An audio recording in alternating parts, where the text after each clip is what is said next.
The zone. Thank you.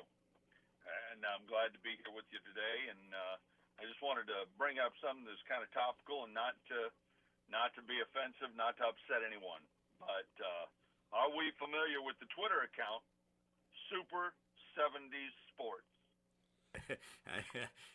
I saw it yesterday. I know what you're talking about. I have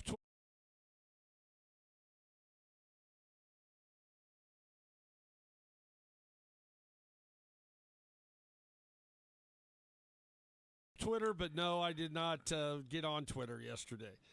It's a great. It's a real funny. Thank you. And I'm glad to be here with you today. And thank you. Thank you. And I'm glad to be here with you today. And there's two different.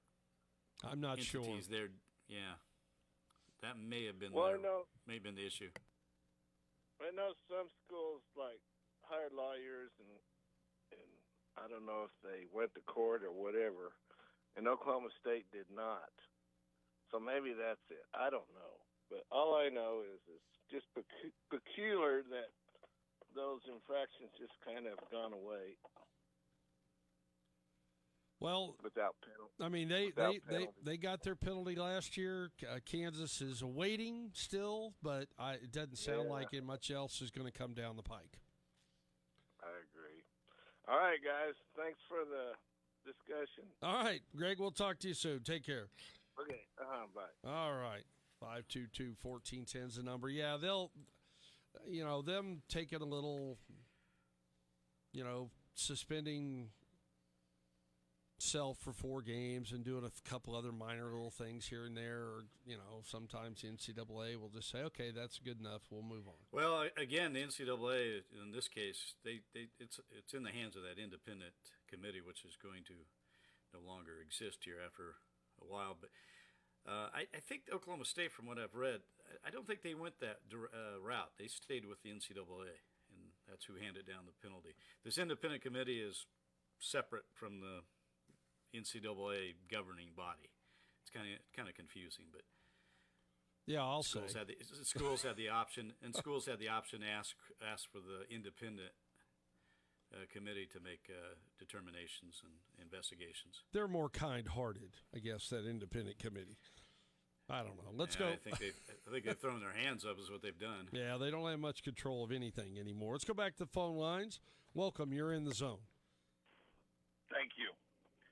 And I'm glad to be here with you today. And I just wanted to bring up something that's kind of topical and not to be offensive, not to upset anyone. But are we familiar with the Twitter account, Super 70s Sports? I saw it yesterday. I know what you're talking about. I have Twitter, but no, I did not get on Twitter yesterday.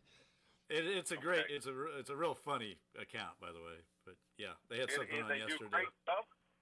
Over 700,000 followers, and 21 hours ago, they posted the infamous pickoff play that you were involved in, Phil. Can I hang up now?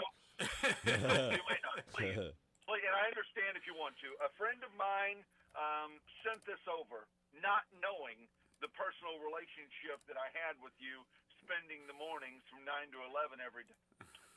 Okay. And he sent this over, and because his name's Stephenson, no relation, even though he's a huge Boomer Sooner fan and from Cashin, Oklahoma. No relation that we know of. Okay. But he said, had you seen this one? I feel like this is something that Coach would have said to me. And I said, I spend about 10 hours a week with Phil. And I just wanted to not to rip off the scab, but I wanted to hear your thoughts on that. Here, what is it, 30 years later? And then I also like to hear, Jeff, since he's a pitcher, I mean, how that kind of felt at the time. And I'll listen off air. And I'd like to get as much thoughts as you can, but it is number one with the Rocket with 1.3 million views in less than 24 hours. You're a superstar in Wichita and on the Twitterverse. Thank you very much. I appreciate it. Hey, real quick, Phil, before you address that, the comments on the Twitter post are really interesting. A lot of people really thought it was just a Bush League play. The comments, so they're defending you, but also a ton of people going, "How old were college players back in the '80s? They all looked 35." They did, didn't they? You we know, had that mustache. Had remember? the mustache going, Yeah. and it just, we were some good looking dudes during that stretch. I guess you'd say, yeah. Hey, we had a lot of hair. We had some pretty good sized guys too. That was part of it. So, but I what do I say? If I had a nickel for every time that thing played, I'd retired 10 years ago. There's nothing. Also, a big debate out here on Twitter if it was a balk or not. It'd be a balk today. I can tell you that the play would be a balk today, because rules have become much more strict on deception of base runners with that, and they would be a balk if somebody tried to pull it off today. Oh, we could go with all kinds of stuff in the 70s and 80s. Oh yeah. As pitchers, we could do a lot of stuff. And Ray Hayward, who's a longtime friend of mine, grew up in Oklahoma from Enid, went to the University of Oklahoma. So they actually pulled that trick earlier in the year on one of their conference games. Yeah. They pulled the same thing. So they're almost wondering if Miami didn't steal it from them. It was in our playbook in high school. I graduated in 1980. With the Started first playing in baseman 76. diving over the runner Yeah, and the ball girls down the right field line. And everybody's yelling, ball, ball, ball, and, come over and tag the guy. So yeah, we had that in our playbook. I ran past the guy that was trying to tag me, Yeah. the pitcher. Yeah. He ended up having to give it up to the shortstop to complete the play. So at least you had something good come out I of it, didn't right? have anything. It was I made the cardinal mistake of not finding the baseball myself. Yeah.